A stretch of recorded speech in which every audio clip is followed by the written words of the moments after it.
الله میگه فلا و ربک، قسم هست به پروردگارت ای رسول الله صلی الله علیه و سلم، لا یؤمنون، این مردم مؤمن گفته نمیشن، ایمان ناوردن، نمیارن تا چه وقت؟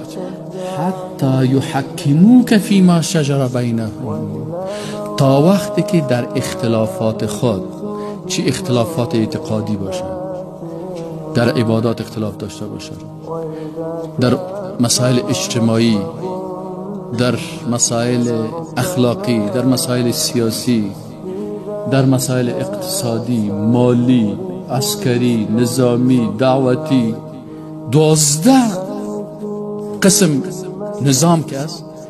الله میگه تا وقتی اینا ایمان نمی آورند که وقتی در این مسائل اختلاف کردن، تو را حکم قرار ندن، تو را داور قرار ندن. ما اختلاف داریم، اختلاف خدا چه قسم حل کنیم؟ بین رجوع میکنیم به کتاب الله و سنت رسول الله. اگر کس ایره قبول نکرد، الله متعال میگه قسم از به ذات ذوالجلال مکی مسلمان نیست، مؤمن نیست مؤمن. خب یک نفر آمد فیصله را قبول کرد،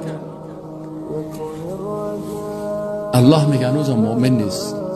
3 شرط است، شرط اولیش است. خیلی شرط دومیش است یا الله میگه ثم لا یجدوا فی انفسهم حرجا مما قضیت، باز دلتنگ نباشه از فیصله الله و رسول. بعضی کساس میگه فیصله را قبول کردم، خب مجبور بودم، دلم نبود دیگه. الله میگه مسلمان نیستی که وقت فیصله الله را قبول نکردی. ثم لا یجدوا فی انفسهم، باز نیافند در دلهای خود حرج، دلتنگی، مما قضیت، از آن چیزی که تو فیصله کردی ای رسول الله صلی الله علیه و سلم. با بسیار قلب راحت بگم قبول دارم، هیچ دلم تنگ نیست، دلم بسیار خوش است. خوب امی کارم کرد، فیصله رو قبول کرد، دلتنگی هم نبود. مسلمان است، مؤمن است. الله میگه یک شرط دیگه هم داره، و یسلموا 100% آمنا و سلم.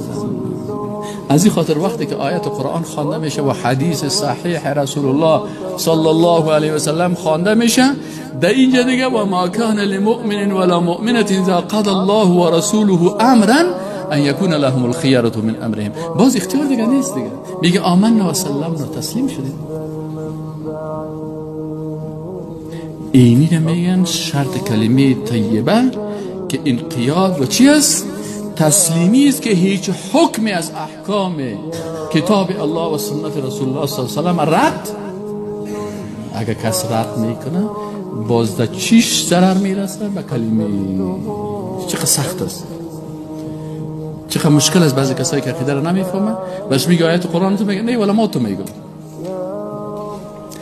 حدیث رسول الله صلی الله علیه و سلم میگه نه ولی من هم حزب ما انت میگه، رواج ما انت میگه، شاعر انت میگه.